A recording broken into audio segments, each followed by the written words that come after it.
Hello दोस्तों, नमस्कार। Santoshi IAS में आप सभी का एक बार फिर स्वागत है। यहाँ पर उत्तर प्रदेश से स्पेशल से रिलेटेड जितने भी आपके क्वेश्चन प्रीवियस ईयर में किसी भी पेपर में बने हैं उसकी सीरीज चल रही है। एमसीक्यू के माध्यम से हम पूरे उत्तर प्रदेश स्पेशल को पढ़ाने वाले हैं विद मैप के साथ।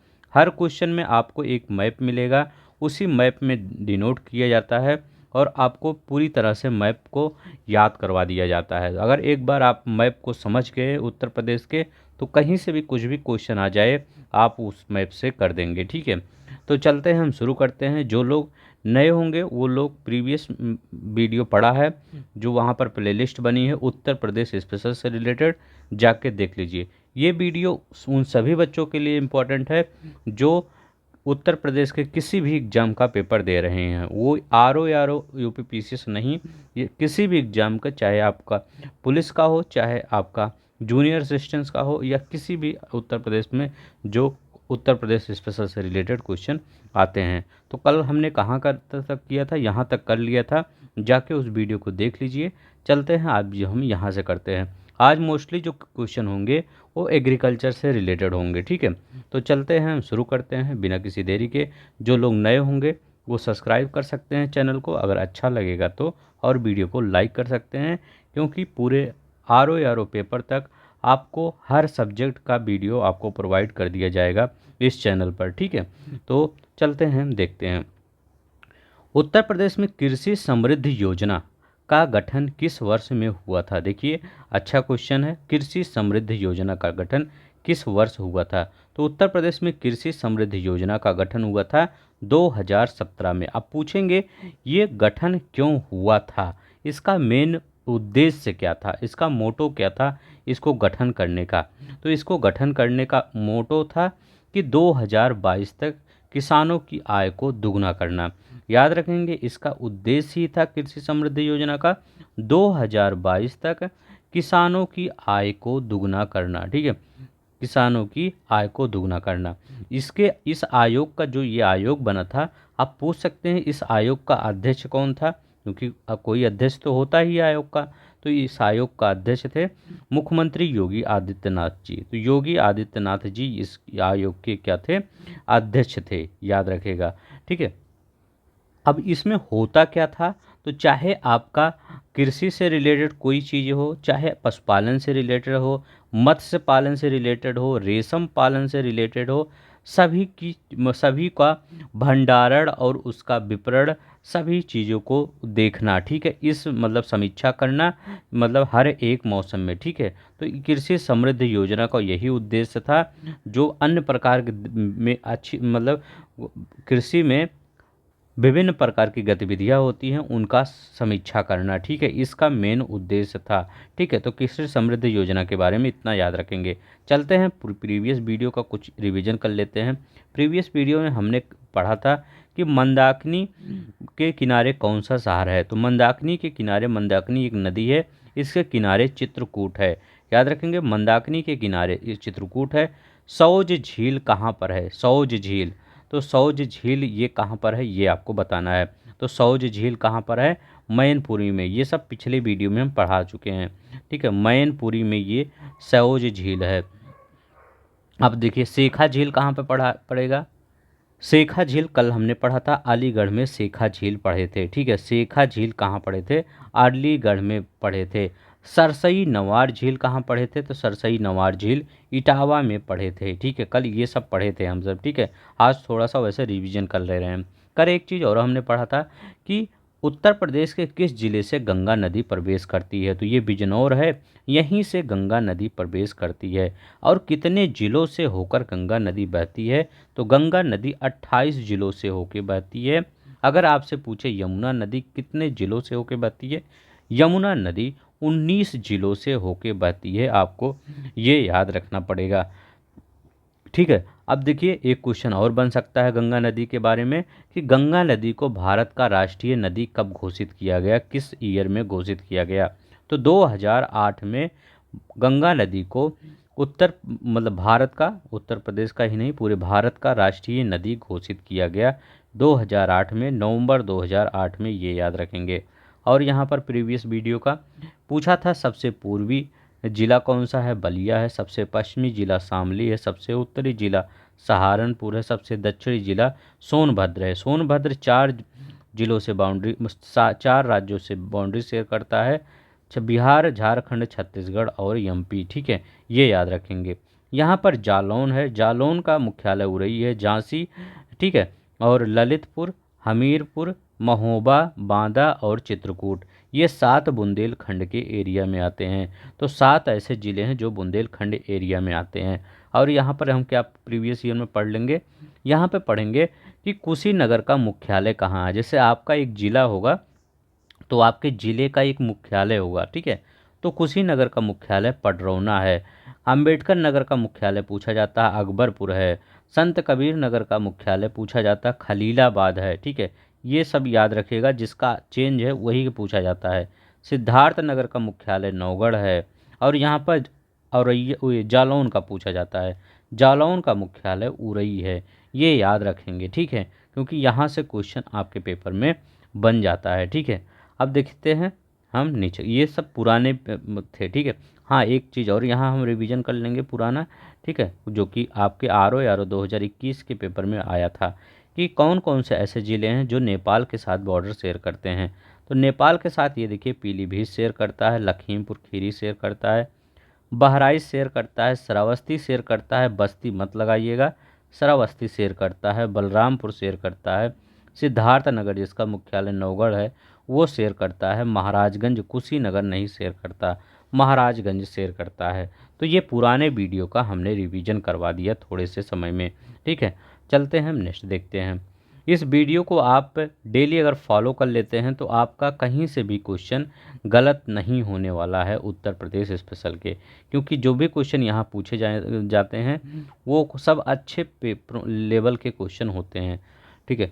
भारत में गन्ना उत्पाद का सबसे बड़ा हब है, मतलब उत्तर प्रदेश के बारे में कहना है कि यह भारत में गन्ना उत्पाद का सबसे बड़ा हब है।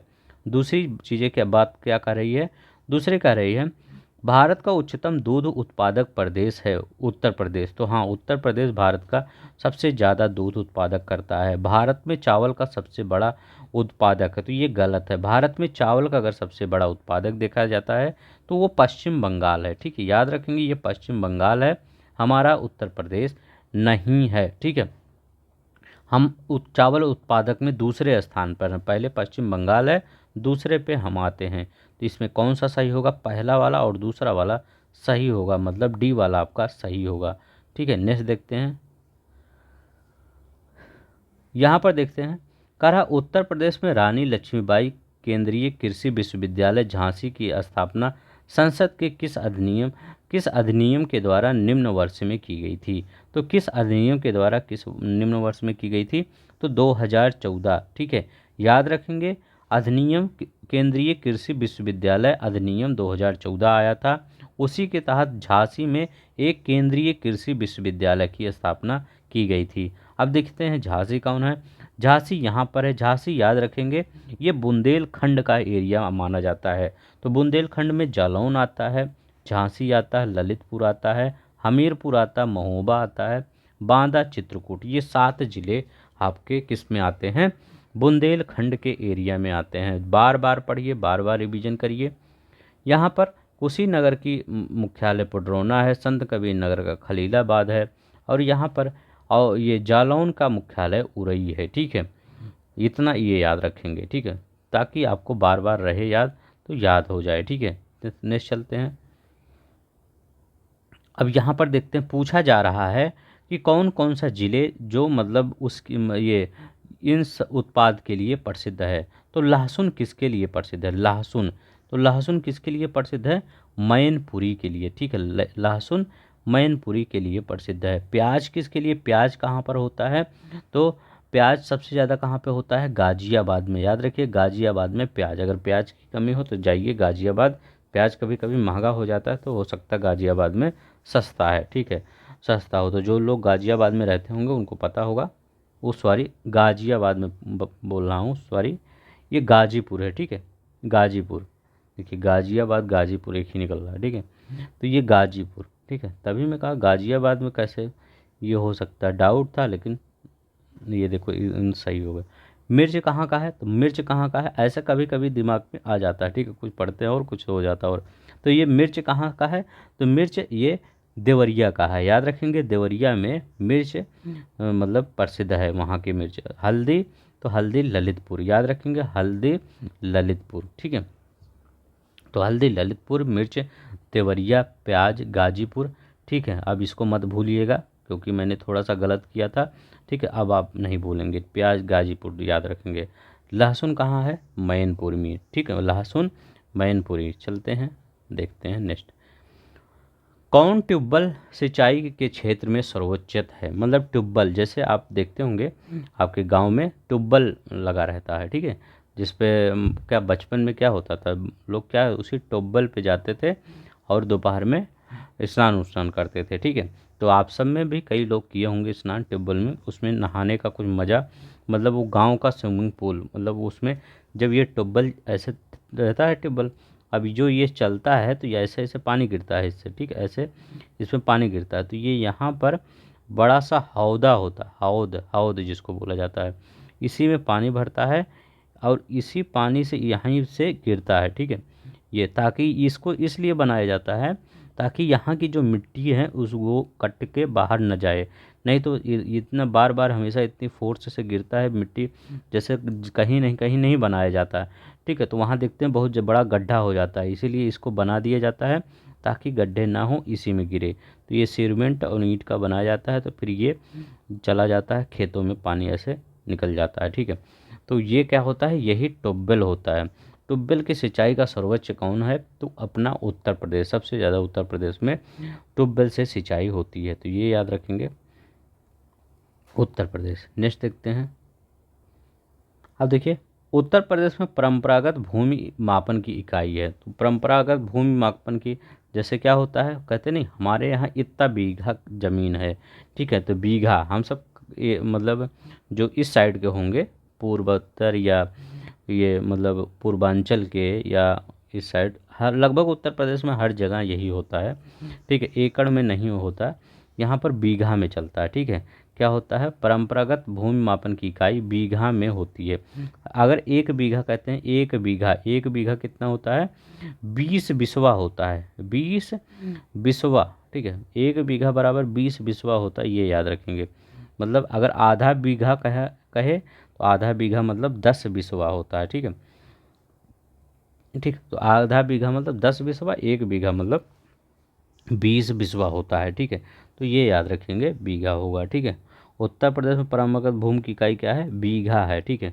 अब यहाँ पर देखते हैं, नेपाल के साथ कौन कौन से बॉर्डर शेयर करता है, नेपाल के साथ पीलीभीत, लखीमपुर खीरी, बहराइच शेयर करता है, श्रावस्ती देखिए यहाँ पर है, यहाँ बलरामपुर है, यहाँ सिद्धार्थ नगर है और महाराजगंज है, ये सभी बॉर्डर शेयर करते हैं, ये ज़िले जो हैं ये नेपाल के साथ बॉर्डर शेयर करते हैं, याद रखेंगे, ठीक है। चलते हैं नेक्स्ट देखते हैं। अब देखिए यहाँ पर अगर ये आपसे पूछे, ये पहले वाले क्लास में हमने बताया था कि उत्तर प्रदेश के साथ कितने राज्य और कितने यूटी बॉर्डर शेयर करते हैं, ठीक है, 8 राज्य हैं और 1 यूटी है, तो मतलब 9 हो गया।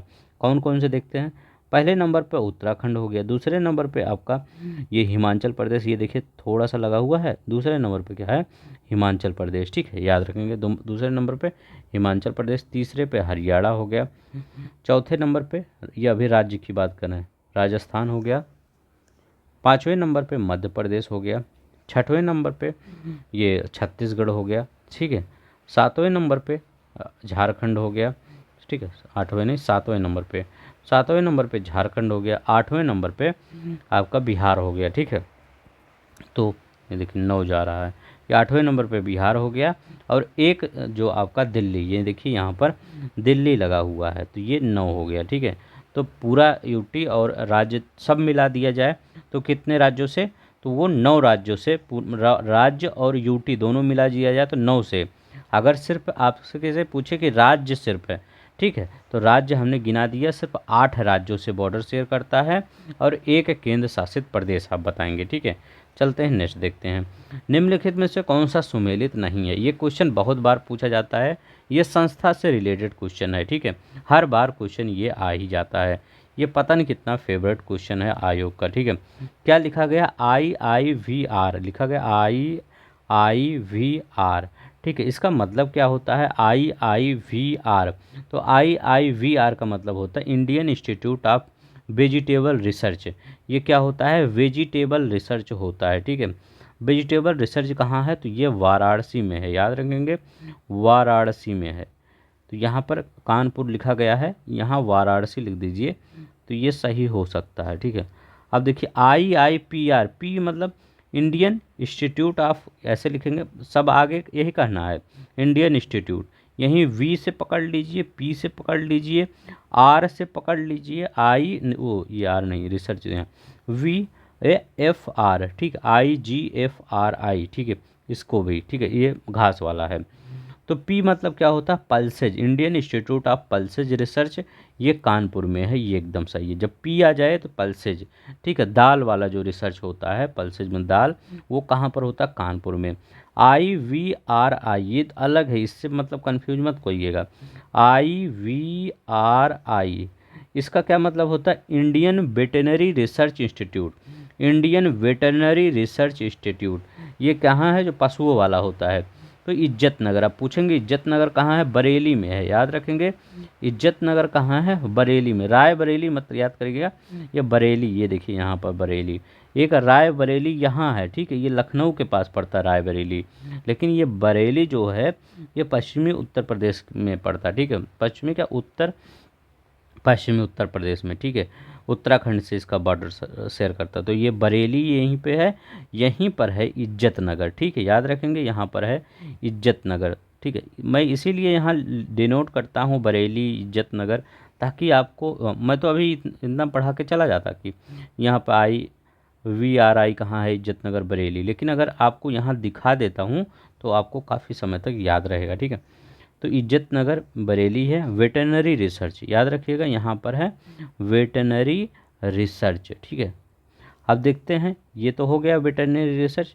अब इंडियन ग्रासलैंड एंड फॉडर, अगर ग्रासलैंड रिसर्च पूछे, Indian grassland and fodder research institute, ये आई, यहाँ पे गया कहाँ, ये यहाँ पे लिखा गया IGFRI, IGFRI, Indian grassland and fodder research institute, fodder याद रखेंगे, फॉडर लिखा गया है, ये एफ माने फॉडर। तो ग्रासलैंड की अगर बात करें तो वो झांसी में है, ग्रासलैंड वाला ज़्यादा पूछा जाता है, याद रखेंगे, सभी पूछा जाता है बार बार, ठीक है। तो IGFRI की झांसी में है, वी मतलब वेटनरी इज्जत नगर बरेली में है, पी कानपुर में है, पल्सेज वी वेजिटेबल वाराणसी में है। तो नेक्स्ट देखते हैं, अब यहाँ पर देखते हैं, निम्नलिखित में से कौन सा सुमेलित नहीं है। तो यहाँ पर भी देखिए पूछ लिया गया है, इसी से रिलेटेड UPCAR, ठीक है, जिसको आप क्या पढ़ते हैं, उपकार, अगर पूछा जाता है उपकार कहाँ है, उपकार, अब पूछेंगे उपकार का मतलब क्या होता है, Uttar Pradesh council of agriculture research, Uttar Pradesh council से मतलब agriculture research, Uttar Pradesh council of agriculture research कहाँ पर है, तो ये लखनऊ में है। तो UPCAR उपकार कहाँ पर है, ऐसे पूछ लिया जाता कभी कभी, उपकार कहाँ पर है, तो उपकार कहाँ बताएंगे, लखनऊ में है। अब देखिए IARI लिखा, IARI इसका मतलब क्या होता है, IARI का Indian agriculture research institute, Indian agriculture, ये मान एग्रीकल्चर रिसर्च इंस्टीट्यूट, ये नई दिल्ली में है, ये भी बहुत बार पूछा जाता है। IVRI, अब देखिए IVRI ये अभी कहाँ हमने बताया था, इज्जत नगर में बताया था, ये देखिए बरेली यहाँ पर है, ये देखिए यहाँ पर बरेली है, IVRI, ठीक है, IVRI इज्जत नगर बरेली। वेटनरी अगर पूछे तो ये बरेली में है, ठीक है। तो ये कहाँ पर है वेटनरी, ये बरेली में है, कानपुर यहाँ लिखा गया है, बरेली वेटनरी रिसर्च, ठीक है। NDRI कहाँ है, नेशनल डेयरी रिसर्च इंस्टीट्यूट, ठीक है, ये करनाल में है, डेयरी रिसर्च इंस्टीट्यूट, ये भी सही, तो सी वाला गलत था।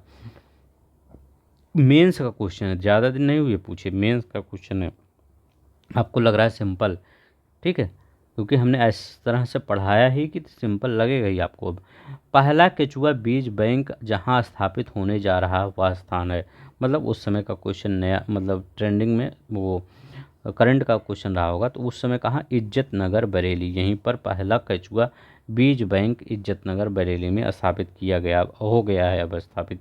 ठीक है, तो पहला केचुआ बीज बैंक। केचुआ खेतों का एक मित्र होता है, किसानों का बहुत ही कारगर होता है। अगर केचुआ आप देखिए धीरे धीरे ये भी सब विलुप्ति के कगार पर ही चले जा रहे हैं। केचुआ, तितली, ये सब अब मिलते नहीं हैं। ठीक है, नेक्स्ट देखते हैं। उत्तर प्रदेश के निम्नलिखित क्षेत्रों में किस में अन्ना प्रथा उस क्षेत्र में कृषि और वानिकी के विकास के लिए अभिशाप है। अब देखिए अन्ना मतलब अन्न जो है उस क्षेत्र में बहुत ही रेयर केस में उगाया जाता है। ठीक है, क्योंकि वहाँ पर पानी की समस्या है, सूखे की समस्या है। ठीक है, तो ये सब क्या है, उस क्षेत्र, कौन सा वो क्षेत्र होगा, तो उत्तर प्रदेश का बुंदेलखंड का जो एरिया है वो वही एरिया है जहाँ पर अन्न, एक मतलब अन्न जो फसल है उसके लिए बहुत ही उसमें मेहनत करनी पड़ती है, उतनी आसानी से नहीं उगती जितना आपके इस साइड, मतलब जो ये बुंदेलखंड का एरिया है, इस साइड अन्न उत्पादन करना बहुत ही टेढ़ी खीर होती है। ठीक है, और यहाँ पर जो आपका ये एरिया है मैदानी क्षेत्र में, यहाँ अन्न उत्पादन करना मतलब अच्छी होती है तकनीकी रूप से। ठीक है, तो इसीलिए इस बुंदेलखंड एरिया को अन्न के लिए अभिशाप माना जाता है। ठीक है, कृषि वानिकी के विकास के लिए अभिशाप माना जाता है। तो यहाँ पर उत्तर प्रदेश का बुंदेलखंड क्षेत्र। और देखिए नेक्स्ट देखते हैं। उत्तर प्रदेश का सर्वाधिक कर्मचारी नियोजित है। तो उत्तर प्रदेश का जो सर्वाधिक कर्मचारी नियोजित है किस में नियोजित है, तो उद्योग क्षेत्र में। वह उद्योग क्षेत्र में सबसे ज़्यादा कर्मचारी नियोजित है। तो अब कितना नियोजित है उत्तर प्रदेश में, तो याद रखेंगे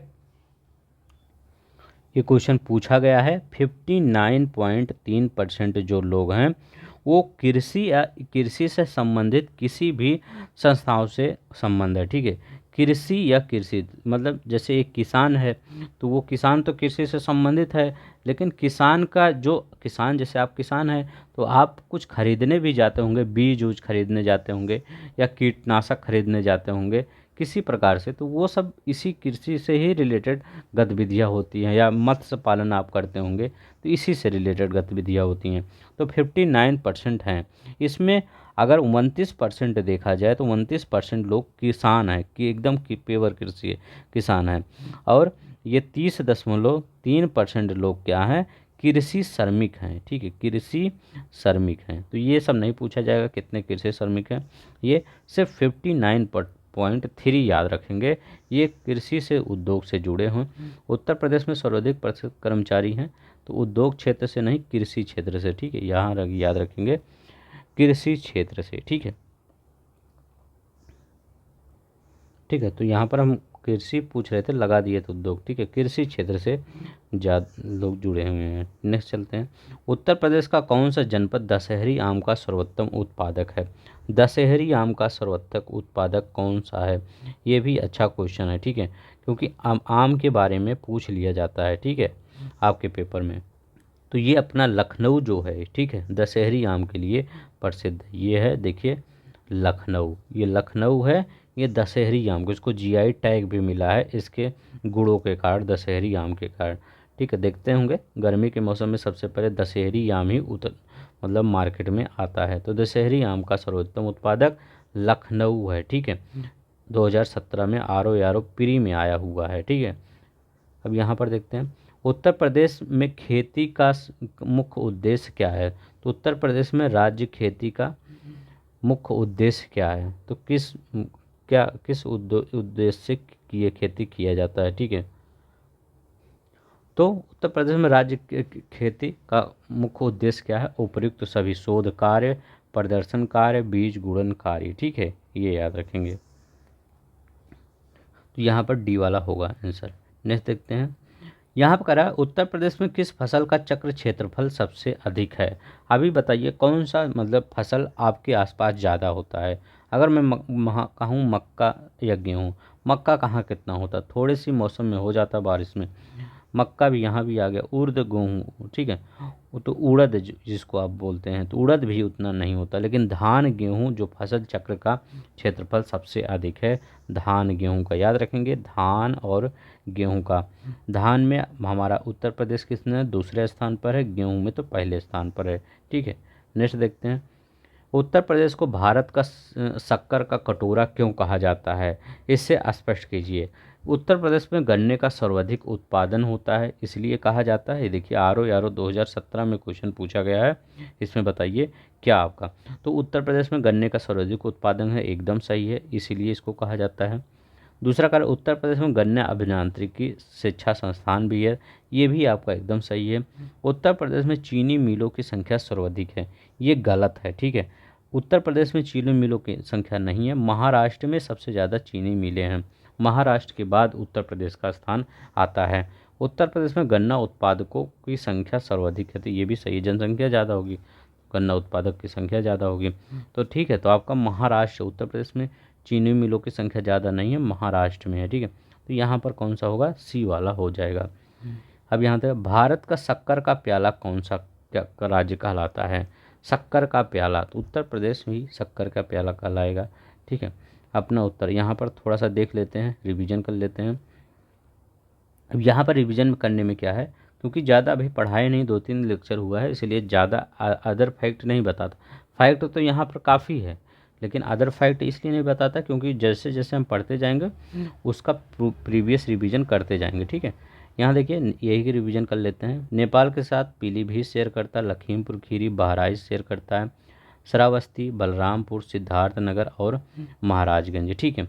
अगर मैं पूछूं आपसे लहसुन के लिए कौन सा ज़िला प्रसिद्ध है, तो लहसुन के लिए पेपर में आया हुआ था, ठीक है। तो लहसुन के लिए कौन सा ज़िला प्रसिद्ध है, तो लहसुन के लिए मैनपुरी प्रसिद्ध है। कहाँ गया है मैनपुर, ये देखिए मैनपुरी यहाँ पर है। प्याज के लिए गाजीपुर, ठीक है। तो गाजीपुर कहाँ पर है, ये पूर्व में चलेगा, ठीक है। एक मिनट, ये देखिए पूर्व में गाजीपुर है, ये किसके लिए प्रसिद्ध है, प्याज के लिए। मिर्च के लिए देवरिया प्रसिद्ध है, तो देवरिया कहाँ, ये देखिए देवरिया यहाँ पर है, ये मिर्च के लिए प्रसिद्ध है। हल्दी के लिए ललितपुर, ये देखिए हल्दी यहाँ पर है, तो हल्दी यहीं पर, हल्दी जैसे ललितपुर है ही है। हल्दी देखे होंगे जब हल्दी जो पैकेट वाला हल्दी नहीं, जो खड़ी हल्दी होती है, जैसे अदरक होता है उसी टाइप के हल्दी भी होता है, तो ऐसे ही हल्दी होता भी है, ठीक है। इसी वजह हल्दी ललितपुर के लिए प्रसिद्ध है, ठीक है।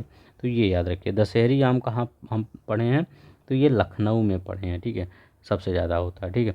नेक्स्ट देखते हैं, कहा सही उत्तर का चयन कीजिए। मध्य प्रदेश में भारत के गाय और बैलों की संख्या सर्वाधिक पाई जाती है। कहें जो मध्य प्रदेश है यहाँ पर गाय और बैलों की संख्या सर्वाधिक पाई जाती है। दूसरा क्या कहना इनका है कि उत्तर प्रदेश में भारत की भैंसों की सर्वाधिक संख्या पाई जाती है। तो करें उत्तर प्रदेश में जो भारत की सर्वाधिक भैंसों की संख्या पाई जाती है। राजस्थान में भारत की भेड़ों की संख्या सर्वाधिक पाई जाती है। भारत में उत्तर प्रदेश के गाय के दूध का सबसे बड़ा उत्पादक है। देखिए जब ये क्वेश्चन पूछा गया था तो यहाँ पर पहला आंसर था, लेकिन अब क्या हुआ है, क्वेश्चन का जो ये डाटा है वो चेंज हो गया है। करें गाय और बैलों की संख्या सबसे ज़्यादा मध्य प्रदेश में बोल रहे हैं। अब मध्य प्रदेश तीसरे स्थान पर चला गया है। पहले स्थान पर वेस्ट बंगाल है, दूसरे स्थान पर ये उत्तर प्रदेश है, तीसरे स्थान पर आपका मध्य प्रदेश है। तो ये याद रखेंगे कि गाय और बैलों की संख्या के अगर देखा जाए, पश्चिम बंगाल पहले स्थान पर, उत्तर प्रदेश इसके बाद मध्य प्रदेश तीसरे स्थान पर है, ठीक है। दूसरा क्या करा, उत्तर प्रदेश में भारत की भैंसों की संख्या सर्वाधिक पाई जाती है। क्या उत्तर प्रदेश में भैंसों की संख्या सर्वाधिक पाई जाती है, तो हाँ भैंसों की संख्या उत्तर प्रदेश में, ये एकदम सही है दूसरा वाला। राजस्थान में भेड़ों की सर्वाधिक संख्या पाई जाती है, तो तीसरा वाला गलत है। राजस्थान में भेड़ों की संख्या सर्वाधिक नहीं पाई जाती है। कहाँ पर भेड़ों की संख्या, तेलंगाना और आंध्र प्रदेश में भेड़ों की संख्या सर्वाधिक पाई जाती है। भारत में उत्तर प्रदेश गाय के दूध का सबसे बड़ा उत्पादक है। तो उत्तर प्रदेश मतलब चाहे गाय का हो चाहे किसी का हो, सबसे बड़ा उत्पादक है। तो यहाँ पर दूसरा वाला सही है और चौथा वाला सही है, ठीक है।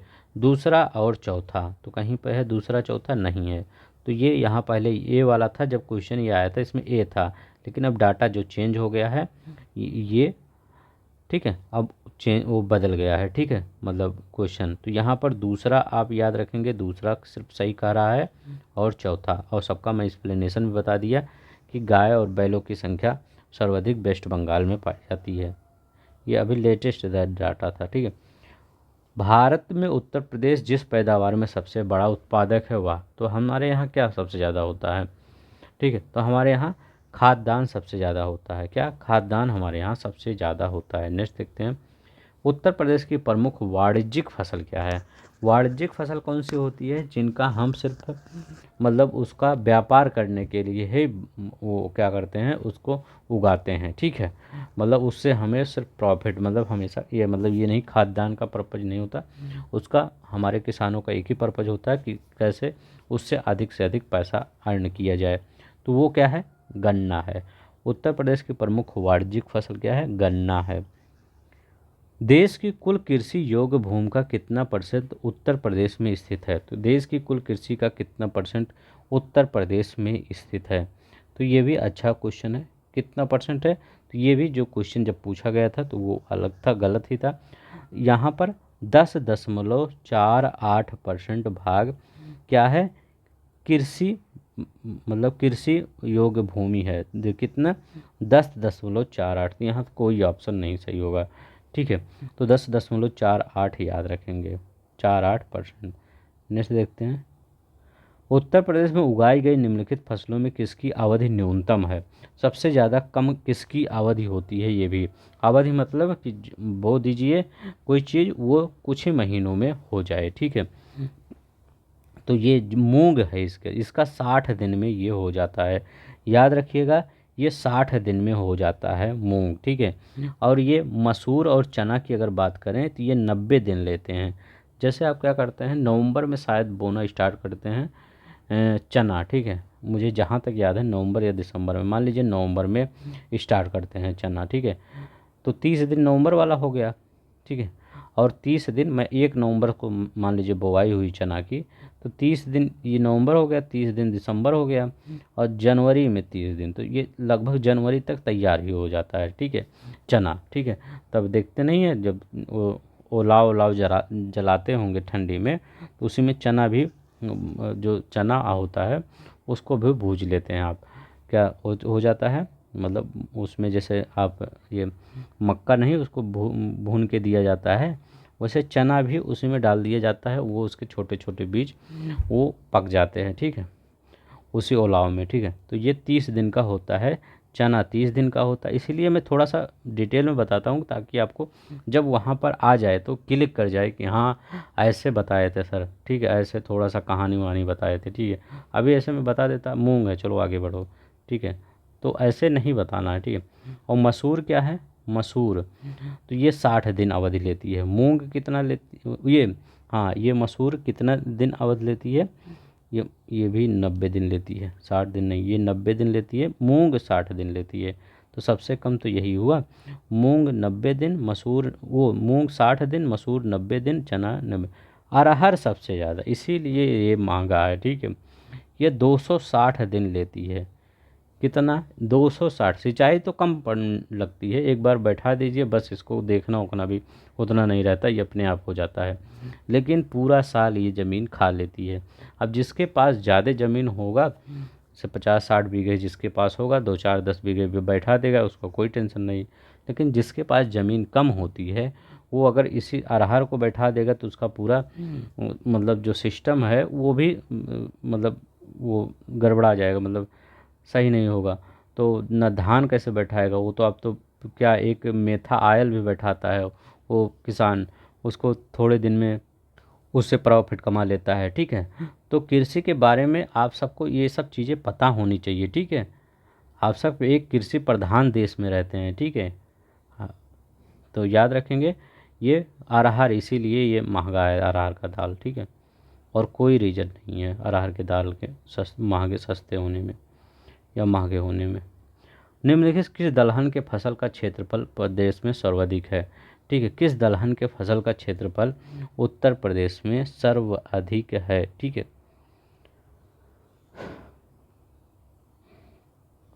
तो बताइए किसका सर्वाधिक है? तो यहाँ पर आप कंफ्यूज होंगे, लेकिन आपको लग रहा होगा ये सिंपल क्वेश्चन। ये सिंपल नहीं है, जब आप पेपर में बैठेंगे ना तो ये टफ लगता है। ये आ रहा है, वो चना है। ठीक है, चना लगभग 6% हम सब कवर करते हैं। ठीक है, तो चना लगभग जानते हैं कहाँ पर, ये बुंदेलखंड एरिया में ज़्यादा चना होता है, इस एरिया में चने ज़्यादा होते हैं। ठीक है, नेक्स्ट देखते हैं। ये बताइए क्वेश्चन, ये कह रहा है उत्तर प्रदेश के निम्नलिखित में से फसलों में फसल का देश में सबसे बड़ा उत्पादक है।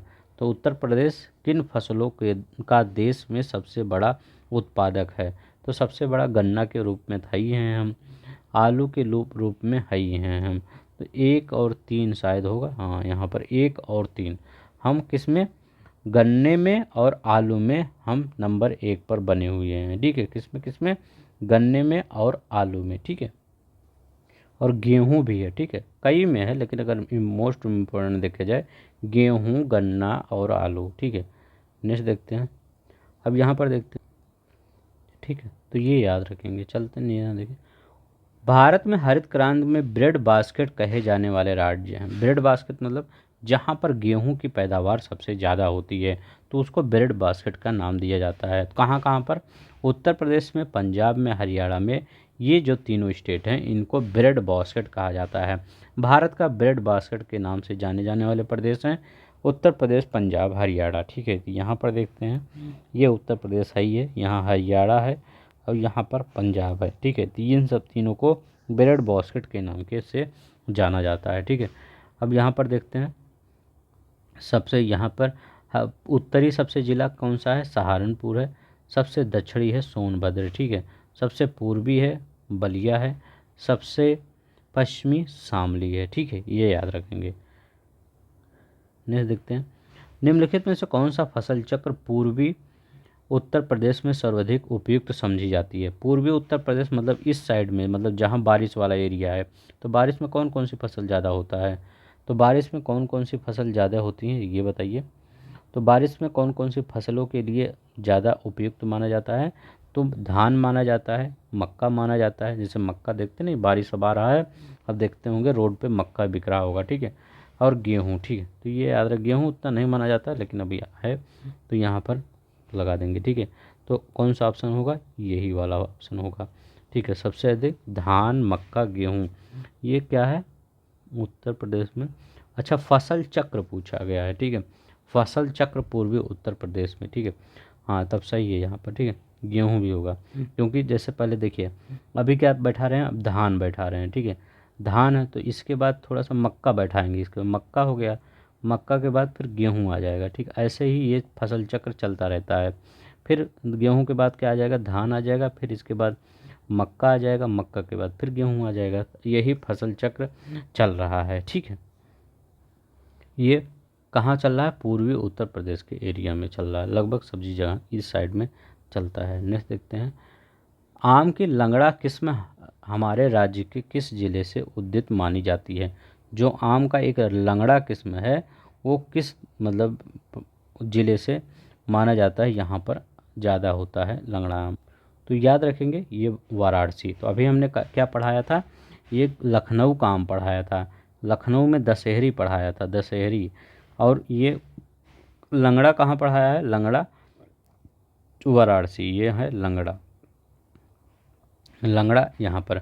चौसा भी, अभी आम का मौसम चल रहा होगा तो आप चौसा देखेंगे, बड़े से आम होते हैं, सबसे बड़े आम चौसे ही होते हैं। ठीक है, तो वो सहारनपुर से अगर पूछा जाए, क्योंकि दोनों पूछ लिया गया है, अब की चौसा पूछ लेगा तो ये सहारनपुर याद रखिए। अगर सहारनपुर ऑप्शन ना दे रहे तो हरदोई ऑप्शन दिया रहे तो उसको भी लगा दीजिएगा। ठीक है, सहारनपुर या क्या कह सकते हैं, हरदोई, हरदोई यहाँ पर है सीतापुर के पास। ठीक है, हरदोई यहाँ। अब देखिए अल्फांसो आम, अल्फांसो कहाँ से है, तो अल्फांसो महाराष्ट्र। ठीक है, याद रखेंगे, महाराष्ट्र का रत्नागिरी शहर है वहाँ से है अल्फांसो आम।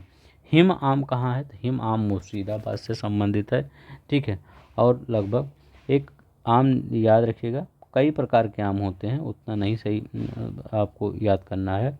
एक फजली आम याद रखिएगा, फजली आम, फजली आम कहाँ से रिलेटेड है, तो ये बिहार से रिलेटेड है और पश्चिम बंगाल से रिलेटेड है, ठीक है। एक रूमानी आम होता है, रूमानी आम चेन्नई से रिलेटेड है, चेन्नई से, ठीक है। रसपुरी कर्नाटक से, रसपुरी अगर पूछे रसपुरी कहाँ से, कर्नाटक। उतना सब नहीं याद करना है आपको, सहारनपुर वाला, वाराणसी वाला, लखनऊ वाला, तीनों याद रखेंगे। लखनऊ वाला दशहरी है ये, और ये वाराणसी वाला लंगड़ा है, और सहारनपुर वाला कौन सा है, चौसा है, ठीक है। और एक दो इधर याद कर लीजिएगा बस। अब यहाँ पर देखिए, किसे गरीब का मित्र कहा जाता है, तो गरीब का मित्र किसे, तो आलू का। जब सब्जी कुछ नहीं हो तो कहते हैं आलू ही बना दीजिए, ठीक है। तो इसीलिए इसको गरीबों का मित्र कहा जाता है आलू। उत्तर प्रदेश में आलू सबसे ज़्यादा होता है, उत्तर प्रदेश में ही आलू सबसे, इसमें कौन सा होता है, यहाँ पर कार्बोहाइड्रेट आलू में सबसे ज़्यादा होता है। लेकिन याद रखेंगे ये डायबिटीज़ पेशेंट के लिए बहुत ज़्यादा नुकसानदेह होते हैं, ठीक है, ये आलू, ठीक है। अब देखते हैं यहाँ पर, इसमें एक रोग पूछा जाता है, कौन सा रोग होता है, तो आलू में झुलसा रोग होता है, याद रखेंगे, आलू में झुलसा रोग होता है। नेक्स्ट देखते हैं, उत्तर प्रदेश के आगरा ज़िले में, आगरा की बात कर रहे हैं, आगरा कहाँ पर है, ये देखिए आगरा है। अब क्या बात कर रहे हैं यहाँ पर, कपास की स्वदेशी किस्म की बुआई का उपयुक्त समय निम्नलिखित में से कौन सा है, तो जो उत्तर प्रदेश के कर रहे हैं आगरा ज़िले में, अगर कपास की जो बुआई होती है तो वो कौन सा ज़िला है, मतलब महीना है, तो अप्रैल का पहला पखवाड़ा, ठीक है, अप्रैल का पहला पखवाड़ा, मतलब 1 से 15 तारीख के बीच में, यही, ठीक है। तो यहीं पर ये कपास ज़्यादा उगाया नहीं जाता, थोड़ा सा ही, जैसे कपास की खेती थोड़ा सा बुंदेलखंड जो एरिया है, रुहेलखंड जो एरिया है, आगरा, मथुरा, अलीगढ़, हाथरस, यहाँ पर दिखते हैं। चाहे आगरा की बात करें, मथुरा की बात करें, हाथरस की बात करें, एटा की बात करें, फिरोजाबाद, ये सब के थोड़ा सा उगाया जाता है। मतलब प्रमुख उत्पादक उत्तर प्रदेश नहीं है, लेकिन कहीं कहीं उगाया जाता है, ठीक है, इसी एरिया में, क्योंकि ये एरिया कहाँ से सटा हुआ है, राजस्थान से सटा हुआ है और मध्य प्रदेश से, तो उस साइड का बेल्ट थोड़ा कपास के लिए प्रसिद्ध है, ठीक है।